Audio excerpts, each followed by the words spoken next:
در همه ایام، همه زمانها، همه مکانها، در هر شرایطی ذکر صلوات به عنوان بهترین ذکرها و دعاها و مستحبات، ولی در شب و روز جمعه از ظهر پنجشنبه تا غروب جمعه سفارش مخصوص شده.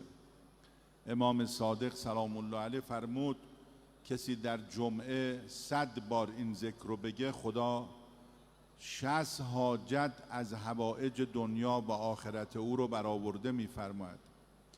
و در روایت دیگه فرمود خدای متعال 1000 گناه پاک میکنه، 1000 حسنه مرحمت میکنه و 1000 درجه به کسانی که در شب و روز جمعه صلوات بر محمد و آل محمد بفرستند.